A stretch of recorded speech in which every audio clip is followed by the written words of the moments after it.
Wow, I was so immersed in that beautiful performance and the music that completely forgot to get a little rattled and nervous, and all of a sudden,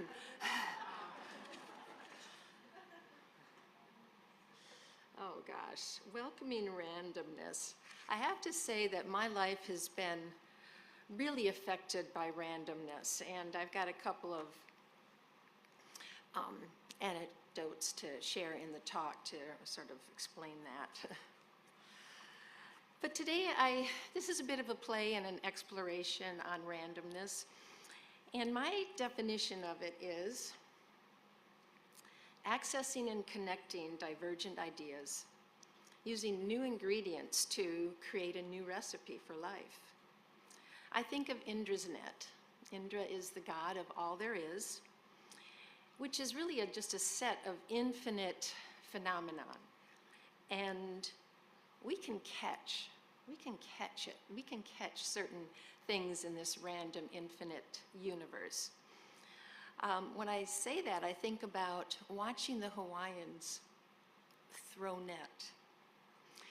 A net is 10, 20 feet, maybe larger in diameter, and the person is on the edge of the shore in the tidal area, the tide pool area. So they're throwing it in some shallow water where they can catch, schools of the little fish. And we're going to have a little activity about that later on in this talk. So there are some toys and tools that employ randomness, such as the tarot, the I Ching, other oracle cards. And that's what helped create a book that I wrote.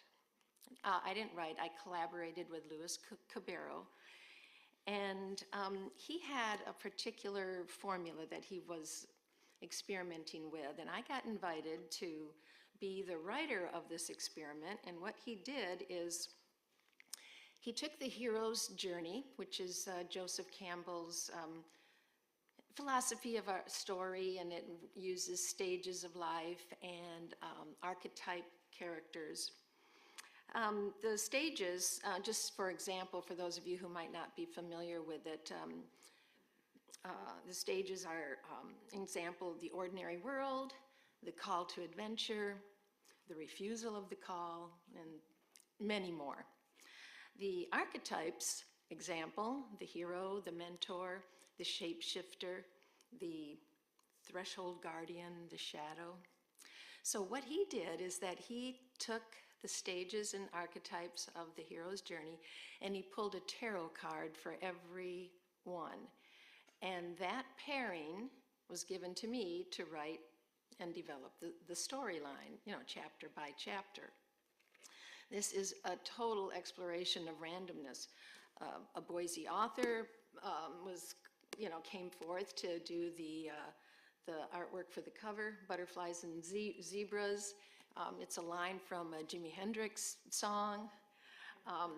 In fact, the synopsis on the back was sort of at the last minute. It was pulled together by my friend, Ray Fix, who connected me with a professor of writing and English at Jackson Community College, and Ann Green, she wrote the back. So it's a total production based on randomness.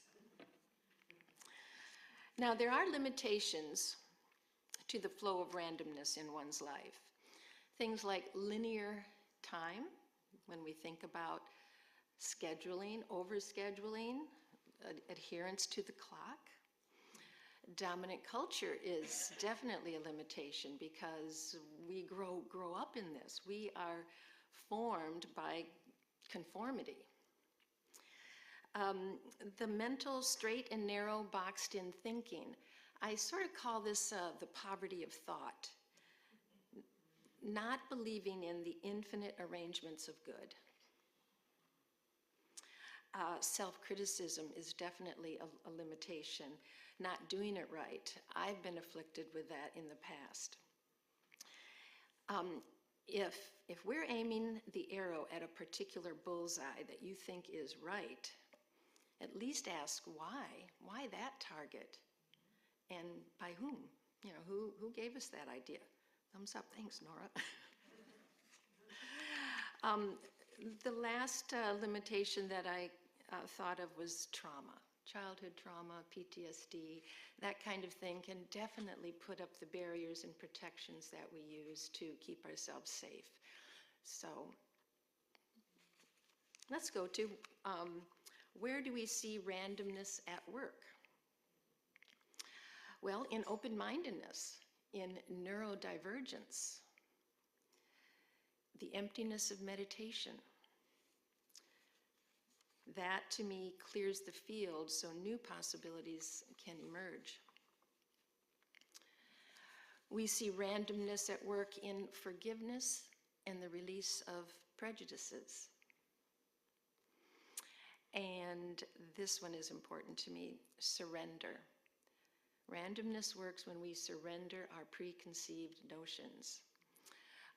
There's a mystery in that. There's taking a known environment and connecting it and mixing it up with the unknown. I'd like to share with you a story that occurred to me back in the early 70s. Probably a life-changing event. Didn't think about it at the time, but I was going to school at U of M.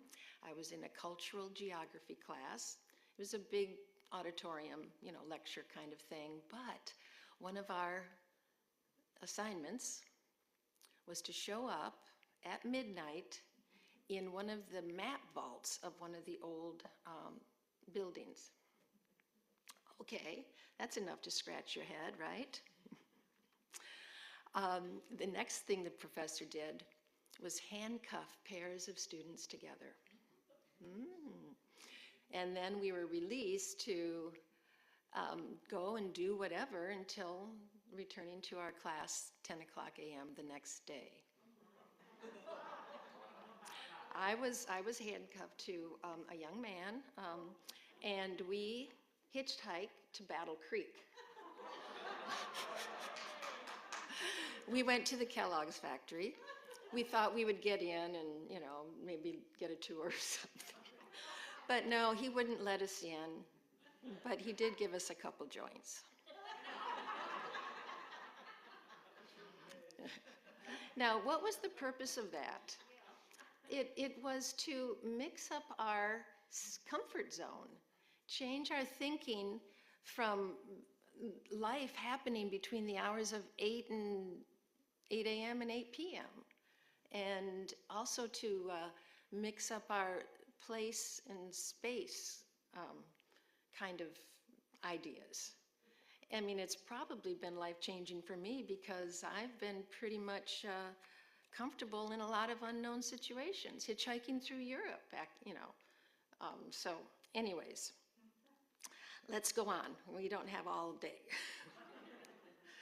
The disadvantages of randomness.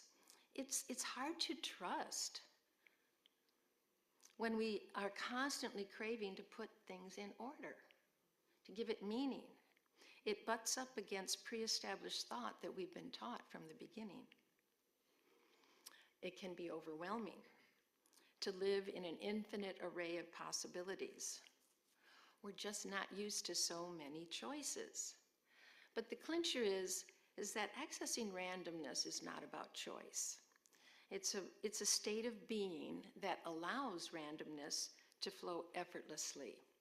So the choice is to live in that trust and that openness and welcoming it in or not.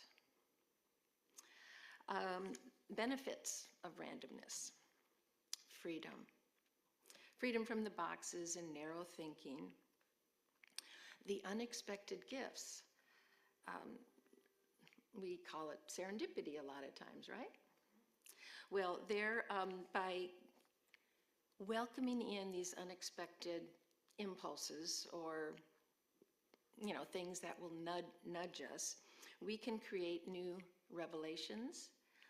And this particular game, I'm just showing you this as an example, the transformation game. It was developed by the Fintorn community, and it has got a big game board, and you choose many different cards. So, there's a deck of angel cards, there's a deck of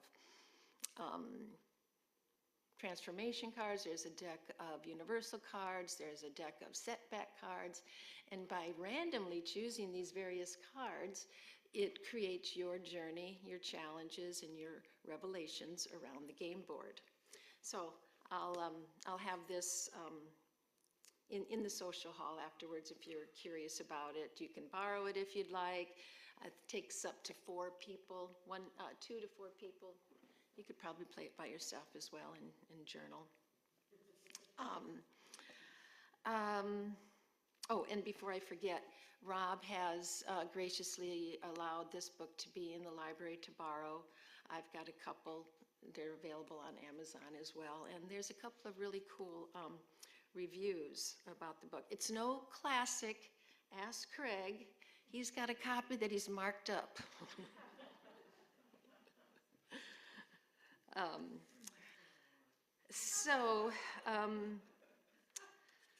I would like to mention there was recently a wonderful podcast. You guys have heard of Hidden Brain by Shakar Vedantam on January 27th, and thank you, Alora, for bringing this up because I listened to it. It's a great interview with someone, and he talks about the randomness of life and opening your life up to seeing it too. So the title of that is The Art of the Unknown from January 27th.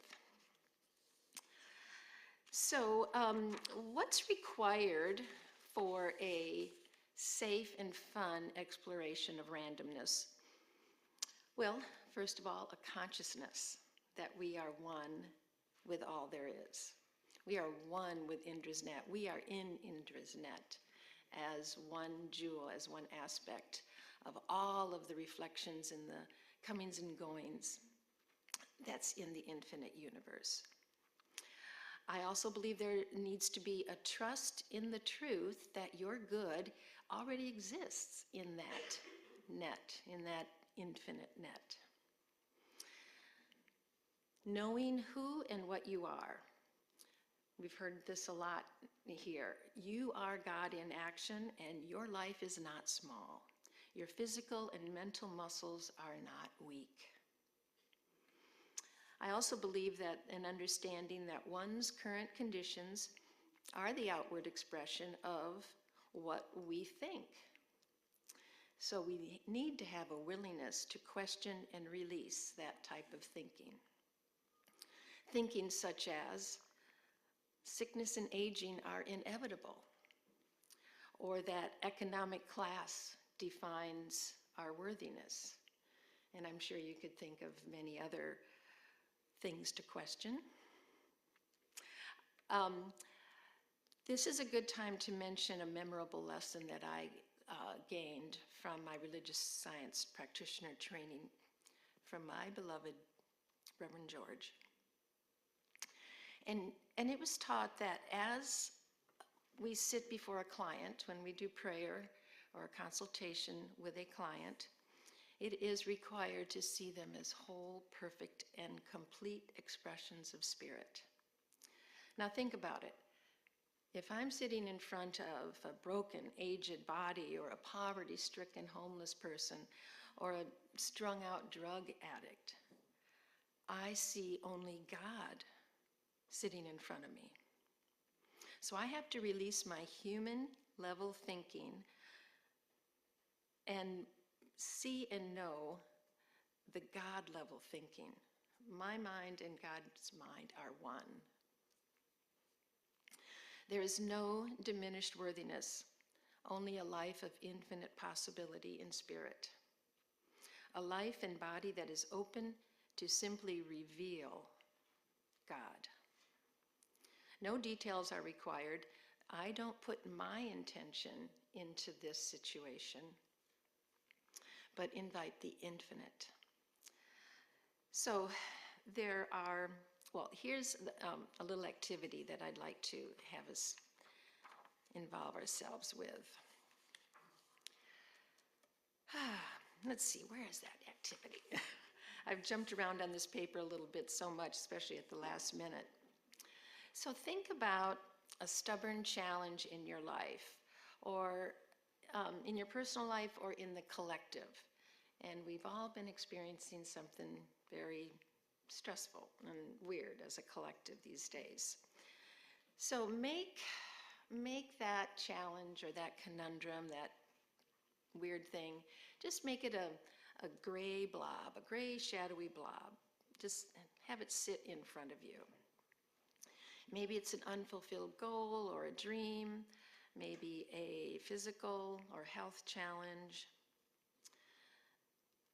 Maybe it's a lack of not knowing or seeing a new way forward, and you want some guidance on it. So sit with this without judgment, this thing without details in front of you, and we are all standing or sitting in the tide pools of an ocean. We've brought our net, we've brought our fishing net. And as I prepare you for casting this net, I'd like to talk about two ways in which you could throw the net.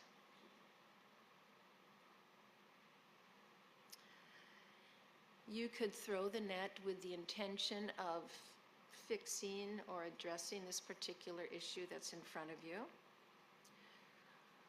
Or you could throw the net with the intention of catching whatever. No expectation. Curious.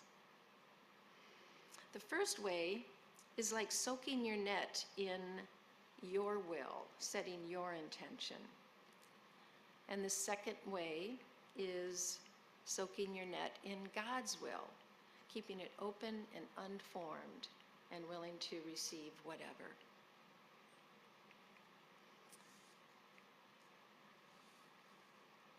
Now, back to this place where I left you standing on the shore with the tide pools in front of you.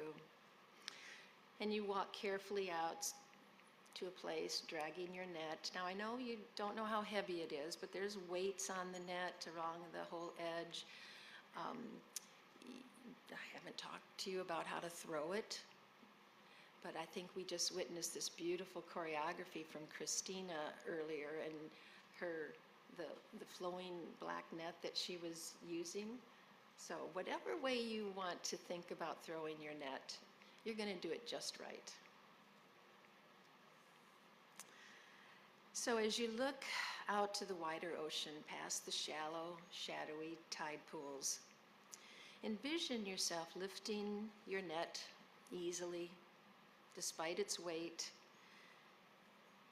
and you're going to wing it, fling it effortlessly across the brackish water, up past the ideas of dominant culture and social paradigms, and watch it level out and float and encircle an unknown, vast array of possibilities.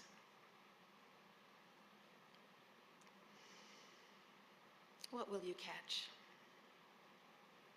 Feel free to throw it again. Make your net larger. Make it go farther.